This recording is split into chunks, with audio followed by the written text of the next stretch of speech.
Good afternoon, everybody. This is a meeting of the Audit Committee, which is the GO Committee, as well as the Vice President and President. I will say in advance that I've had issues with my internet today. So if for some reason things kind of like don't work out so well, I probably would be turning off my camera. But today we are going to hear updates from the Office of the Inspector General and the Office of Internal Audit.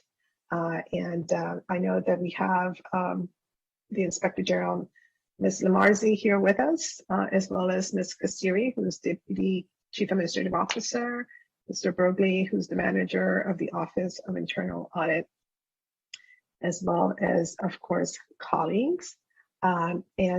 Just briefly, I just want to say that obviously, you know, this past year with COVID, I know that it has just brought numerous new challenges to county government. Administering existing programs while implementing new initiatives and programs have prompted us to make sure that we keep up with monitoring and assuring that everything is being administered appropriately.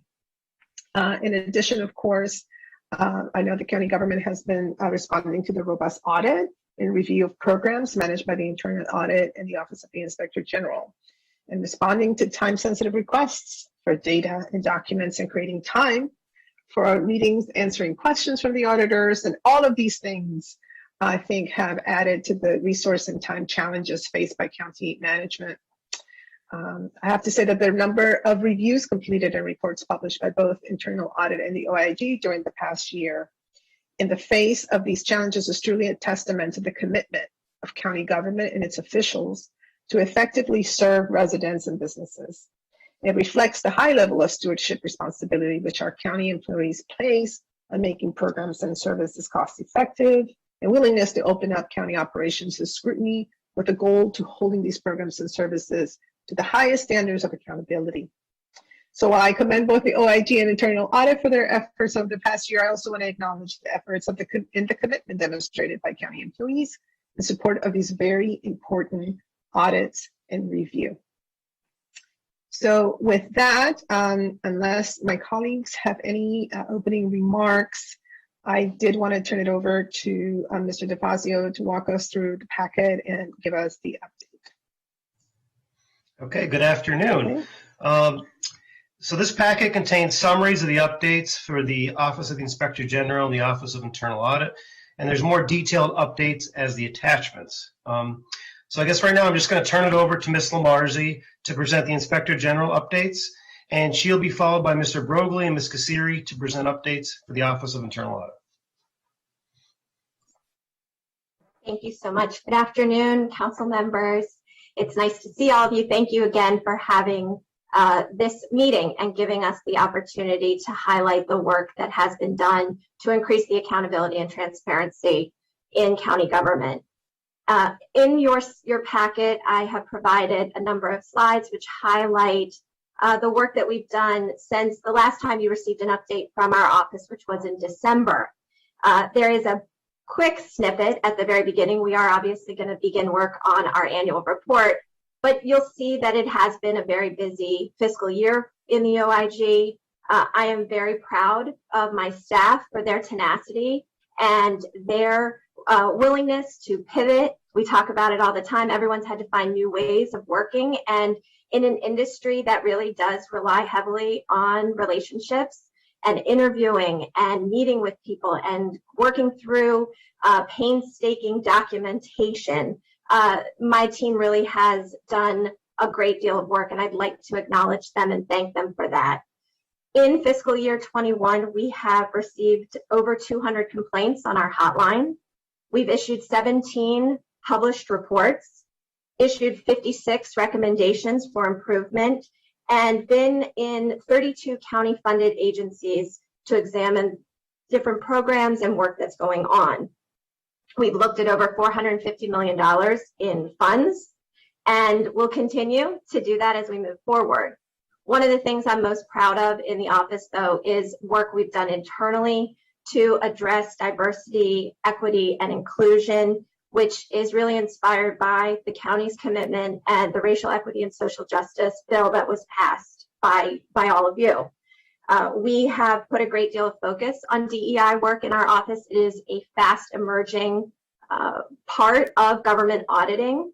And so we have participated in trainings, added a DEI lens to the planning phases of all of our engagements, and are looking for continued ways in the new fiscal year to advance the work to increase attention to the needs and way the county is serving those persons who are part of groups that have historically not been at the table for those discussions. We have 5 announced engagements open right now. We are looking at the Department of Consumer Protection in line with our mandate under Bill 1119, and wrapping up work in the retirement system, and have an audit also at the libraries. We have begun an inspection at the Department of General Services Fleet Management to look at the use of county vehicles, and we continue to do projects related to pandemic relief and are currently looking at rental assist programs. We have published 7 reports in the second half of fiscal year 21. They were broad in range. They included investigations that were generated by complaints to our hotline. There are work plan items, including a project on bridge contracting in the county and a follow-up review to the Peter Bang incident, which was a high priority for this council and this office.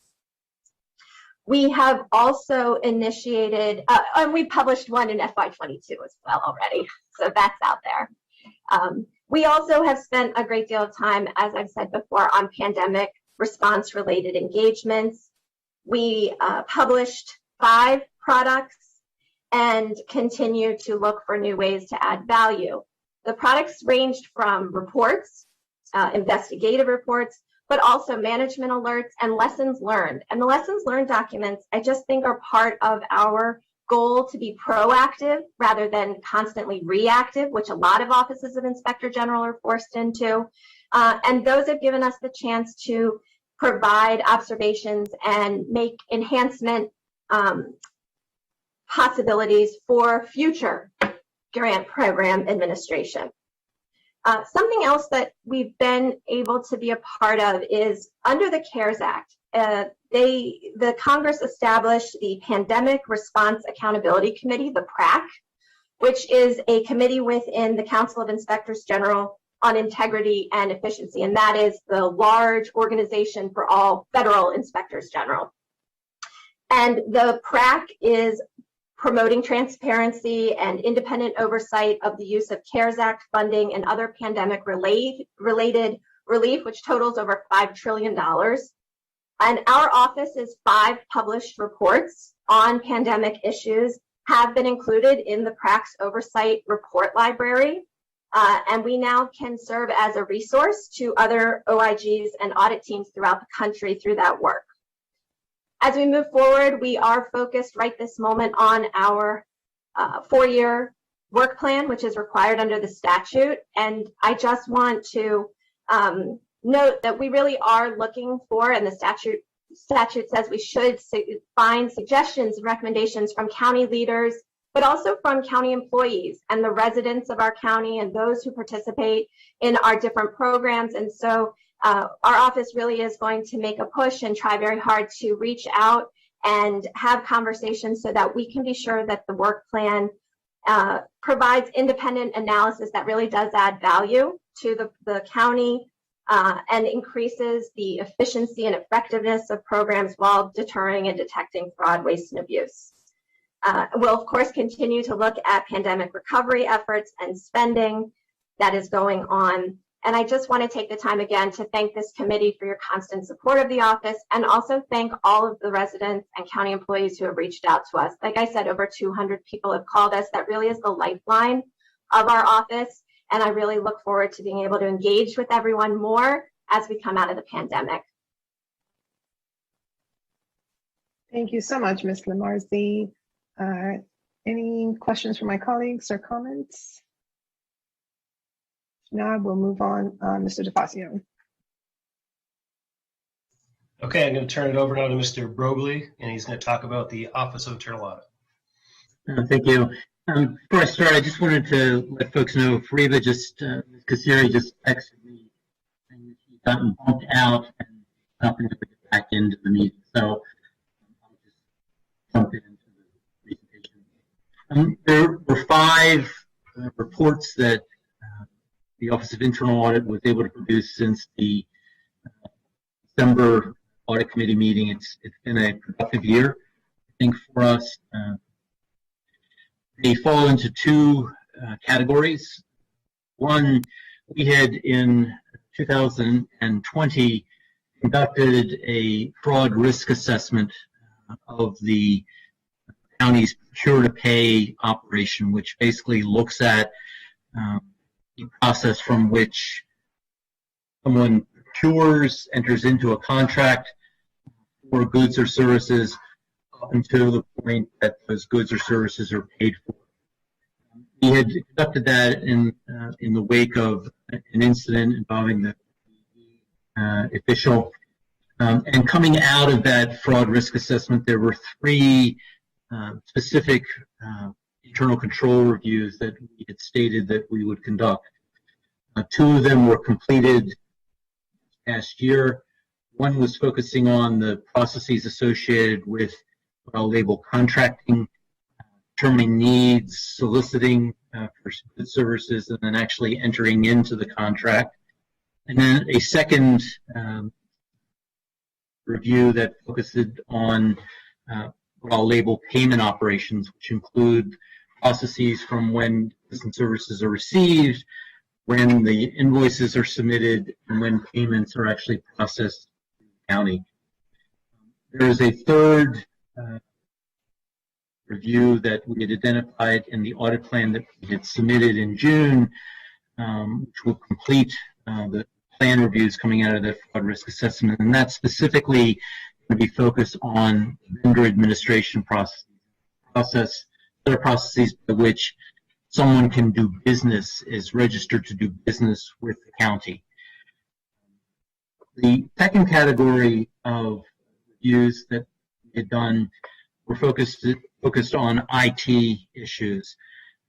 Again, in 2020, we conducted an information technology risk assessment that had identified several areas that we felt were of higher risk to the county, and 3 reviews that we were able to complete during FY21 focused on those areas. One most recently was the administration and management of IT vendors and contractors. And earlier in the year, we had focused on patch management operations in county's IT operation and change management controls and processes. And as we alluded to in the fiscal year 22 plan, we intend to move forward with 2 more areas in the information technology arena. One specifically focused on network security environment and the controls and in place in that environment, and the second focused on data security, particularly sensitive data. So we have 2 ongoing reviews right now. Similarly, in the IT area, one is asset management, again, looking at how the Department of Technology and Enterprise Business Services procures and manages IT assets over the life cycle of those assets.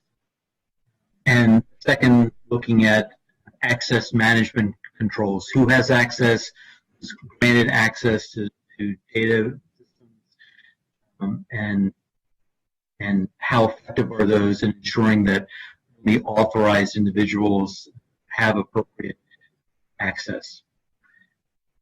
So happy to answer any questions that folks might have regarding any of the planned, ongoing, or completed reviews.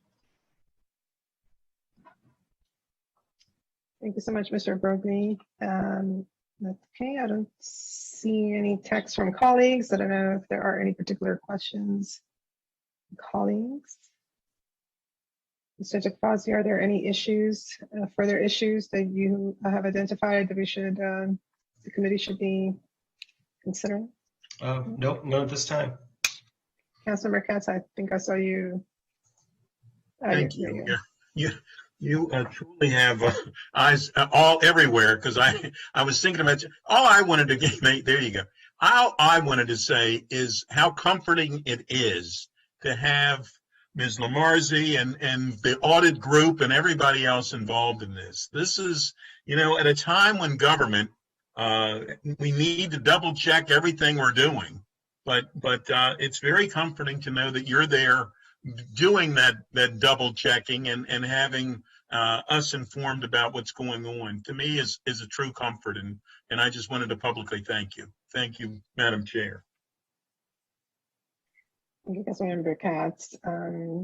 Well, yes, I think in closing, what I'll say is I feel the same way. I think that it has been really important that this council, particularly the GO committee, with a lot of leadership from Councilmember Feetson and Katz, and I include myself because this has been an important issue for a very long time. This council has always made it a priority to strengthen the capacity of these two entities, and we will continue to do that, especially when it comes to budget times, ensuring that the capacity that we promised is honored, because this is how we're going to be able to continue to have that peace of mind that is so important, not just for us as leaders, but also for our residents. And with that, I just also want to add my appreciation to both of you for your professionalism and everything that you do.